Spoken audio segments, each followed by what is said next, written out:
আবারও বিজেপিতে ভাঙন, বিজেপি ছেড়ে তৃণমূল কংগ্রেসে যোগদান। তৃণমূল কংগ্রেস কার্যালয়ে মঙ্গলবার দুপুর 2:45 নাগাদ কোচবিহার জেলা তৃণমূল কংগ্রেস কার্যালয়ে নাটাবাড়ি 2 নম্বর গ্রাম পঞ্চায়েতের পঞ্চায়েত সদস্য ভক্তরাম দাস যোগদান করলেন তৃণমূল কংগ্রেসে।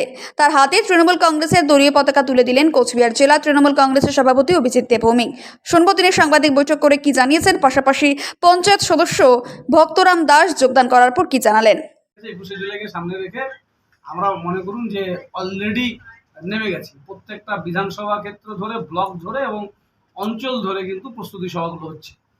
সেই প্রস্তুতি সভাগুলোতে প্রচুর মানুষের ভিড় হচ্ছে, পার্টি কর্মীদের স্বতঃস্ফূর্ত একটা সাড়া আছে এবং কুচবিহার থেকে গত জুলাইয়ে যে লোক গিয়েছিল তার থেকে অনেক বেশি লোক যাবে 21শে জুলাইয়ের প্রোগ্রামে। কারণ এই রেকর্ড ভেঙে যাবে, সর্বকালের রেকর্ড ভেঙে যাবে, এত লোক 21শে জুলাই কলকাতা থেকে। আমরা ট্রেন চাইছি ভাড়া, যদি আমরা স্পেশাল ট্রেন পাই তাহলে আরও সুবিধা হবে। গত বছর স্পেশাল ট্রেনের টাকা জমা দিয়েছিলেন আমাদের সাধারণ সম্পাদক সাংসদ শ্রী অভিষেক বন্দ্যোপাধ্যায়, তারপরে তাদেরকে দেখে টাকা রিটার্ন করে দিয়েছে রেল ডিপার্টমেন্ট।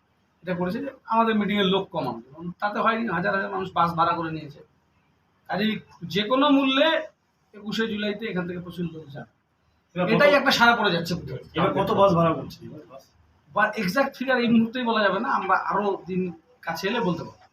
প্রচুর বাসের ডিমান্ড আছে এবং আমরা পরিবহন মন্ত্রীর সাথেও যোগাযোগ করেছি আমাদেরকে যাতে রিজনেবল রেটে বা যেতে পারি সেই ব্যবস্থা করার জন্য। টার্গেট তাহলে আমি এই দলটা কিভাবে করব? আমরা বিরোধী দল করি, আমরা সবাই সংগঠিত হবে, একসাথে দলটা করার ইচ্ছা ছিল।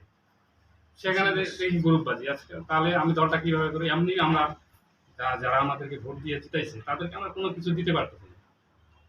আমাদের তো লোকসভায় জিতাইছে, বিধানসভায় আমাদের নাটাবাড়ি বিধানসভায় মেয়ের গোস্বামী 22,000 প্লাস বেশি ভোটে জিতছে, 22,000-এর উপরে।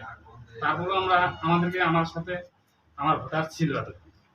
কিন্তু এখন যে পরিস্থিতি, আমার আর দল করার সম্ভাবনা নাই, যেহেতু মমতা ব্যানার্জির উন্নয়ন আমরা দেখতেছি পশ্চিমবাংলায়, প্রত্যেকটা রাস্তাঘাট উন্নয়ন, বিভিন্ন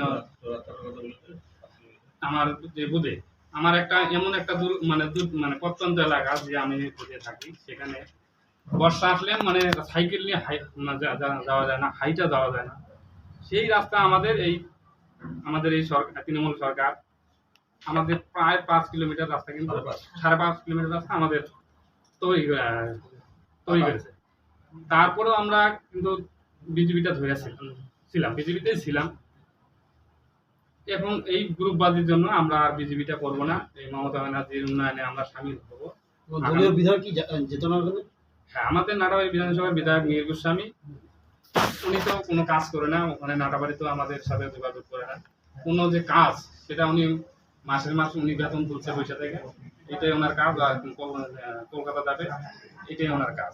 বাকি ওনাকে যে আমরা ভোট দিয়ে জিতাইছি, তার জন্য ওনার কোনো রকম চিন্তা ভাবনা নাই আগামী দিনে কিভাবে বিধানসভাটা জিতবে। ঠিক আছে, দেখা পান না আমরা দেখা পাই না। ভোটের পর কি উনি কোনোদিন গেছিলেন আপনাদের এই এলাকায়, অঞ্চলে?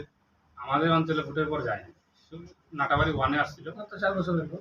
ঠিক আছে। আমাদের 2 নম্বর অঞ্চলে উনি আসেন না, নাটাবাড়ি এলাকায় হ্যাঁ। ওভারঅল নাটাবাড়ি, হ্যাঁ। ওখানে কি আপনার নিয়মিত দেখা পান? না, নিয়মিত দেখা হয়। মাত্র 4 বছর হলো, সময় আছে।